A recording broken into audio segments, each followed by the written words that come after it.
Comité de pilotage du CAMEF, Centre académique des métiers de l'éducation et de la formation. C'est vrai, ancien ministre de l'Éducation et professeur d'histoire moderne. CAMEF, Centre académique des métiers de l'éducation et de la formation, formé à partir d'un partenariat avec l'université professionnelle africaine, l'IPD, qui a une grande expérience dans la formation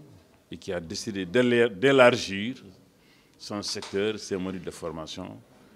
à l'éducation et à la formation des enseignants. Un rapport avec 2 AF, Agence africaine de la formation et de l'éducation, que je préside. Ensemble, nous avons décidé de créer ce centre pour bien sûr contribuer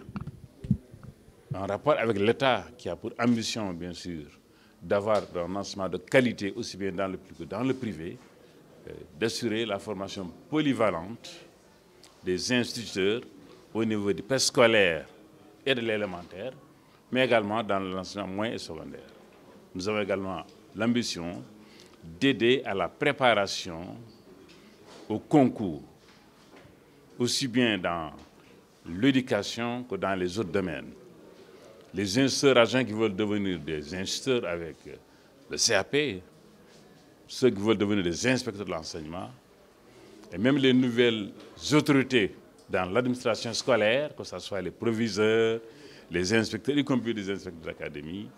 eh bien, nous avons participé à leur formation. Nous avons décidé également d'aider l'État au niveau des candidatures et au niveau des baccalauréats, parce que le bac sénégal est plombé par les candidats libres. Alors, le taux dans l'enseignement public n'a jamais été en dessous de 42%, toujours. Mais c'est les candidats libres qui plombent les résultats, qui les ramènent à 32-35%. Donc nous avons dit qu'il serait possible, avec tout à fait une contribution symbolique, d'aider les candidats libres également à essayer d'avoir le niveau.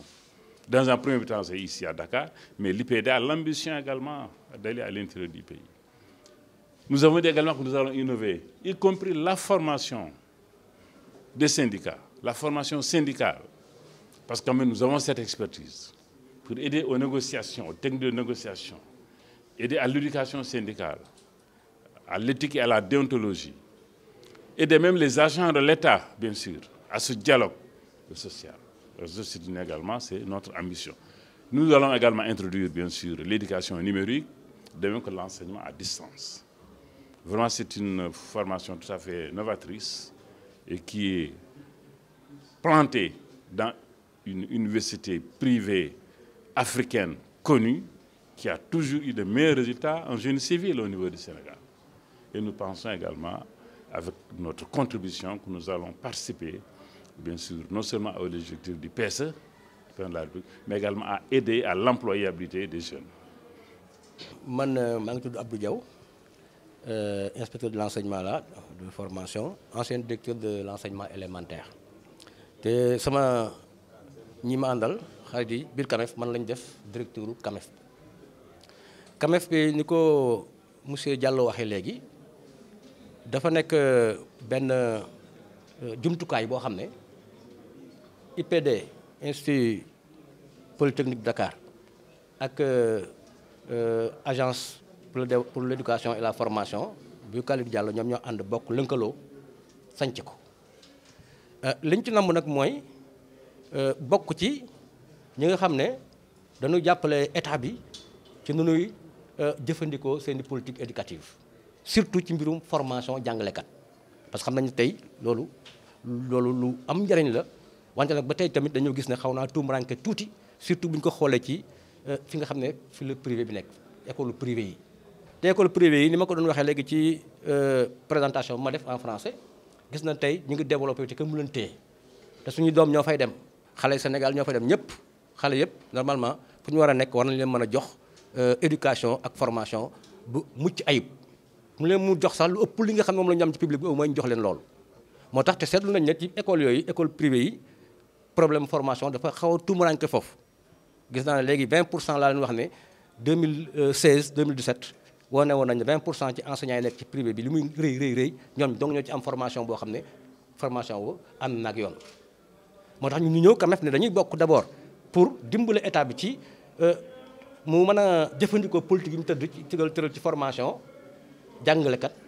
muy ci école yu ndaw yi wala ci diggu doom yi même wala man ci moyen secondaire bi ñuy wax mais dañuy ñëw tamit pour dimbale école privée yi pour ñu mën a tàggat seen personnel bi fa nekk muy ñu yore administration wala ñi nga xam dañuy jàngale pour ñu gën a xarañ pour que résultat yi am foofu ci privé bi aussi gën a baax que peut-être li fa nekk léegi. am nañ tamit loo xam ne nii dañ koy def pour gunge candidats yi nga xam ne dañu def bac te nekkatuñ ci école officielle ñu nekk ay candidats libres amuñu woon ñu bëgg ko am ñu wutal leen ay jumtukaay ak ay professeurs yoo xam ne danañ leen mën a jàppale dimbale leen ba nga xam ne danañ yokk seen chance daal en tout cas pour réussir bac bi parce que bac xam na ne aussi diplôme bu am importance la. danañu tamit am benn beesal bu ñuy beesal mooy innovation boo xam ne dañu ko def ci biir CAMEF loolu xam naa ne mooy nekk sax li ñuy wax ne bu doon tubaab dañu naan mooy suñu ADN mooy dañuy jëfandikoo xarala yi nga xam ne mooy xarala yi ñu jëfandikoo léegi pour mën a def travail ci numérique mais en même temps aussi def enseignement à distance ba nga xam ne même ku bëgg formation su nekk Kédougou wala nga nekk fële dañu am jumtukaay yoo xam ne bu ñu ko jaaree ci xarala yi mën nañu dox formation bi ba mu mat te loolu dañuy sukkandiku ci expérience su ak expertise IPD nga xam ne ñoom ñu ngi ci yooyu déjà n'est-ce pas taxaw ci seen muy ressort bi pour mën a yóbbu centre bi foofu loolu mooy sababu centre bi. Cet après-midi, au nom du ministre de l'Éducation nationale, Mamadou Talla, pour d'abord dire que le centre qui aujourd'hui voit le jour est un dispositif important en termes d'attente. Vous savez que si on fait la revue de nos politiques éducatives, tout le monde s'accorde à dire que la qualité reste un enjeu de taille qu'on ne peut pas encore l'assurer. Parler de qualité, d'abord, le premier intrant de qualité, c'est l'enseignant. Donc renforcer les qualités de l'enseignant